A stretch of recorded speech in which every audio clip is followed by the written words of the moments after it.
Hello everyone. तो आज हम पढ़ने वाले हैं anastomosis around the elbow joint. ठीक है, यहीं से स्टार्ट करते हैं। तो एल्बो जॉइंट के अराउंड एनास्टोमोस होती है। वो ब्रेकियल आर्टरी को रेडियल और अल्नर आर्टरी के ऊपर अपर एंड से कनेक्ट करती है। ये एनास्टोमोसिस जॉइंट के लिगामेंट्स और बोन्स को ब्लड सप्लाई देती है। इन एनास्टोमोसिस को 4 पार्ट में डिवाइड किया जा सकता है। लेटरल एपिकॉन्डाइल से आगे प्रोफंडा ब्रेकाई की एंटीरियर डिसेंडिंग या फिर रेडियल कोलेटरल ब्रांच का एनास्टोमोसिस रेडियल आर्टरी के रेडियल रिकरेंट ब्रांच से होती है। ठीक है, दूसरा हमें लिख के दिया है, लेटरल एपिकॉन्डाइल के पीछे प्रोफंडा ब्रेकाई के पोस्टीरियर डिसेंडिंग या फिर मिडल कोलेटरल ब्रांच का एनास्टोमोसिस पोस्टीरियर इंटरओसियस आर्टरी के इंटरओसियस रिकरेंट ब्रांच से होता है। तीसरा है मीडियल एपिकॉन्डाइल के आगे ब्रेकियल आर्टरी के इंफीरियर अल्नर कोलेटरल ब्रांच का एनास्टोमोसिस अल्नर आर्टरी के एंटीरियर अल्नर रिकरेंट ब्रांच से होता है। और मीडियल एपिकॉन्डाइल के पीछे ब्रेकियल आर्टरी की सुपीरियर अल्नर कोलेटरल ब्रांच का एनास्टोमोसिस अल्नर आर्टरी के पोस्टीरियर अल्नर रिकरेंट ब्रांच से होता है। ठीक है, तो anastomosis around the elbow joint इतना है। ठीक है, कैसे याद करना है अपने को? रेडियल कोलेटरल से रेडियल रिकरेंट, मिडल कोलेटरल से इंटरओसियस रिकरेंट, इंफीरियर अल्नर कोलेटरल से एंटीरियर अल्नर रिकरेंट और सुपीरियर अल्नर कोलेटरल से पोस्टीरियर अल्नर रिकरेंट। ठीक है, तो ये है anastomosis around the elbow joint. आगे बढ़ते हैं। अब हम बात करते हैं changes at the level of insertion of coracobrachialis. Coracobrachialis के इंसर्शन लेवल पर आर्म के bone, facial septa, muscles, arteries, veins और नर्व सबके रिलेशनशिप्स चेंज होते हैं। ठीक है, सबसे पहले अगर हम बात करें बोन की, तो ह्यूमरस का शाफ्ट अपर राउंड या फिर सर्कुलर होता है, लेकिन कोरेकोब्रेकियालिस इंसर्शन लेवल के नीचे ट्रायंगुलर शेप ले लेता है। ठीक है, उसके बाद है फेशियल सेप्टा। देखो, अब ये ट्रायंगुलर शेप ले लेता है ना, इसका मतलब ये है कि बोन का क्रॉस सेक्शन शेप चेंज हो रहा है और इसी के साथ मसल्स और सेप्टा का अरेंजमेंट भी चेंज होता है। अब अगर बात करें फेशियल सेप्टा की, तो इस लेवल के नीचे मीडियल और लेटरल इंटरमस्कुलर सेप्टा ज़्यादा क्लियर और वेल डिफाइंड हो जाती है। ये सेप्टा आर्म को कंपार्टमेंट में डिवाइड करने में हेल्प करती है और वेसल्स और नर्व्स के लिए प्रॉपर प्लेन्स भी प्रोवाइड करती है। ठीक है, ये हमें दिखाया गया है फिगर 8.7। फिगर 8.7 दिखाओ आपको, ये ना देखो, तो यहाँ पे हमें ये मीडियल इंटरमस्कुलर सेप्टम देखने को मिलता है। ठीक है, ये जो फेशियल सेप्टम की हमने बात की, ये वो वाला है। ठीक है, आगे बढ़ते हैं। इसके बाद हमें बात की गई है मसल्स के बारे में। तो डेल्टॉइड और कोरेकोब्रेकियालिस दोनों का इंसर्शन इसी लेवल के अराउंड होता है। ठीक है, ये हमें दिखाया गया फिगर 8.3 में। तो ये रहा फिगर 8.3। ठीक है, ये देखो कोरेकोब्रेकियालिस, उसका इंसर्शन, और दूसरा हमें बोला था डेल्टॉइड। ठीक है, डेल्टॉइड वाला तो यहाँ पे नहीं दिख रहा, यहाँ पे कोरेकोब्रेकियालिस वाला ही दिख रहा था। ठीक है, तो इन दोनों का इंसर्शन हमें यहाँ पे देखने को मिलता है। ठीक है,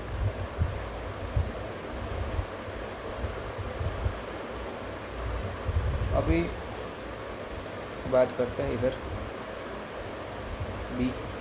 तो ब्रेकियालिस मसल का ओरिजिन यहीं से स्टार्ट होता है, यानी ये उसका अपर बिगिनिंग पॉइंट है।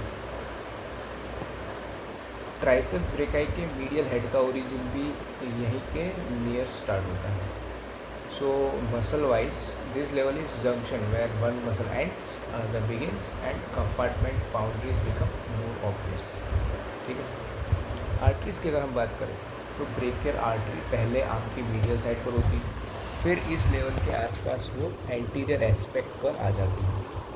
This is an important position change because after this point, इसके बाद क्या होता है, artery is easier to relate to structure in front of the arm and the tubular fossa.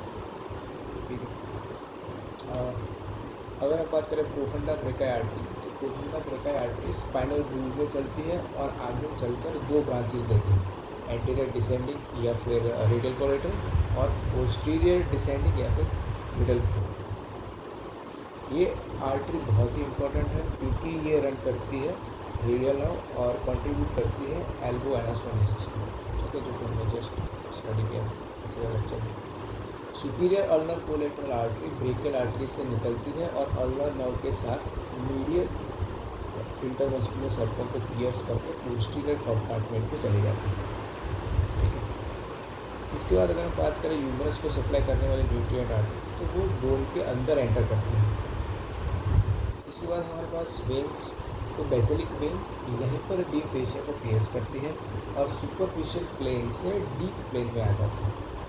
ये मैटर करता है क्योंकि बेसिलिक वेन सुपरफिशियल वेन से डीप वेनस सिस्टम की तरफ शिफ्ट करती है। ब्रेकियल आर्टरी के साथ चलने वाली दो वेने कॉमिटेंटीज कभी कभी मिलकर एक ब्रेकियल वेन बना देती है, ठीक है। उसके बाद अगर हम बात करें नर्व्स की, तो मीडियल नर्व ब्रेकियल आर्टरी को लेटरल से मीडियल साइड क्रॉस करती है, ठीक है। लेटरल से मीडियल साइड क्रॉस करके फिगर 8.7 से हमें दिखाया गया है।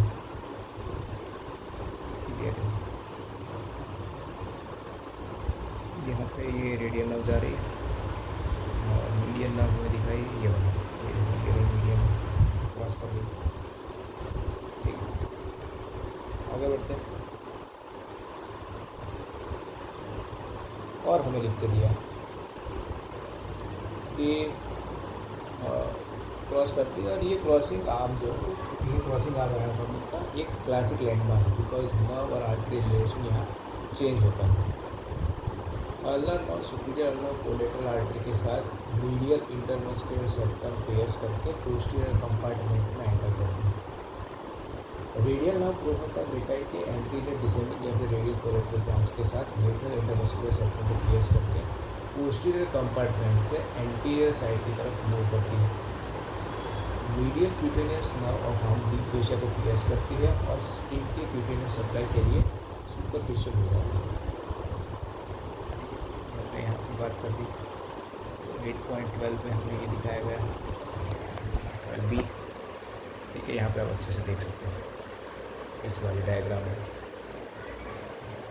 तो उसके बाद medial cutaneous nerve of four arm भी डीप फेशिया को पियर्स करके फोर आर्म के स्किन के लिए सुपरफिशियल प्लेन में आ जाती है।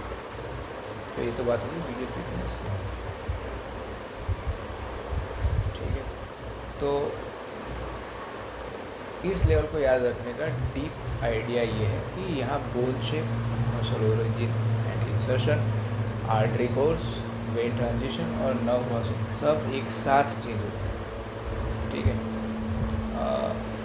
एक वेरी सिंपल क्लिनिकल वे है इसके बारे में सोचने का कि ये वो टर्निंग पॉइंट है आपका कि जहाँ पे medial structure start organising into the distal arm break, ठीक है। तो यहाँ पे आप देख सकते हो रेडियल नर्व, ठीक है। इस वाले डायग्राम में आपको सेप्टम भी दिखाया गया है और ब्रांचेस भी दिखाई गई है।